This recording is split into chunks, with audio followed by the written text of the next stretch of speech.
অনেকদিন আগের কথা। বনের ভেতরে ছোট্ট এক কুঁড়ে ঘরে থাকতো এক বুড়ো ও এক বুড়ি। তারা সুখে শান্তিতে বসবাস করছিল। বুড়ো সারাদিন মানুষের কাছে চেয়ে যা পেত তাই নিয়ে আসতো তার ভাঙা কুটিরে। বুড়ি সেটা রান্না করত আর দুজনে খেয়ে দিয়ে দিন পার করত। একদিন বুড়োর পিঠে খাওয়ার খুবই শখ হলো। সে বুড়িকে বলল, শুনছো, আমার পিঠা খেতে খুব ইচ্ছা করছে। তাই বুঝি?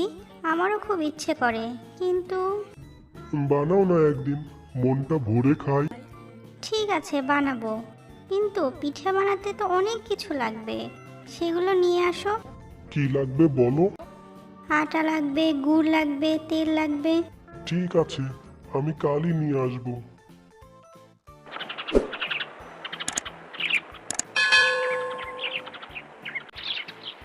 পরের দিন সকালে বুড়ো চলল আটা গুড় আর তেল আনতে। বুড়ো গ্রাম থেকে কিছু দূর যেতেই দেখে এক লোক মাথায় করে কি যেন নিয়ে যাচ্ছে। ও ভাই, মাথায় করে কি নিয়ে যাচ্ছ? গুড় নিয়ে যাচ্ছি ভাই, বাজারে বিক্রি করব।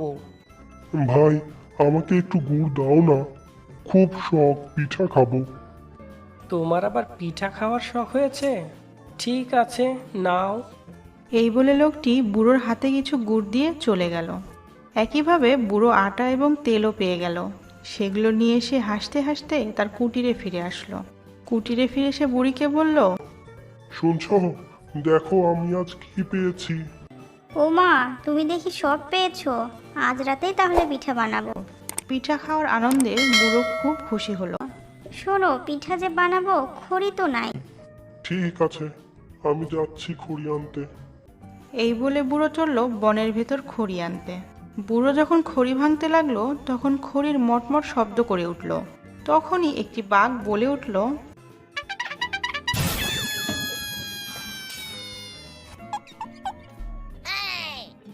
হ্যালো, আমার বনে কে রে?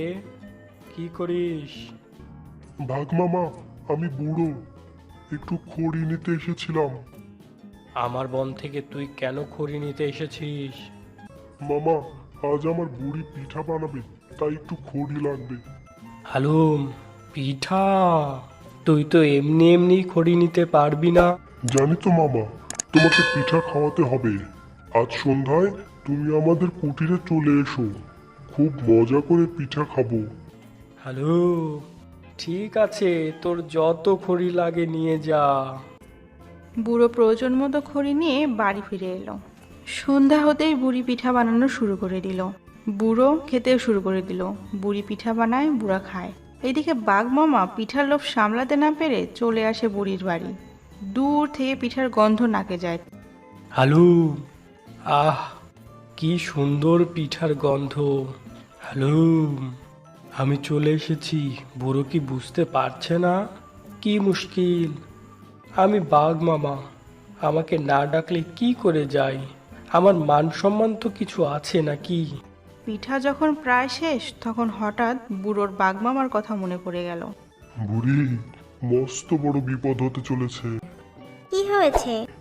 বাঘ মামার পিঠা খেতে আসার কথা, আমি তো ভুলেই গিয়েছিলাম।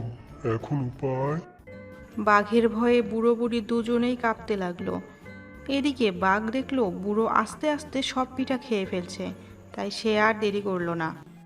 হ্যালো, বুড়ো বাড়ি আছিস নাকি? পিঠা কি হলো রে? বাঘের কথা শুনে বুড়ো খুব ভয় পেয়ে গেল।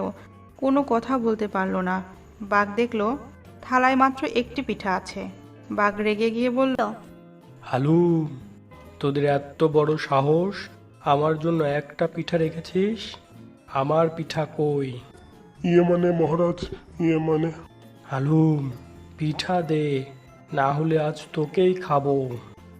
এই বলে বাঘ বুড়োকে গিলে ফেললো। তারপর বুড়িকেও খেয়ে ফেললো।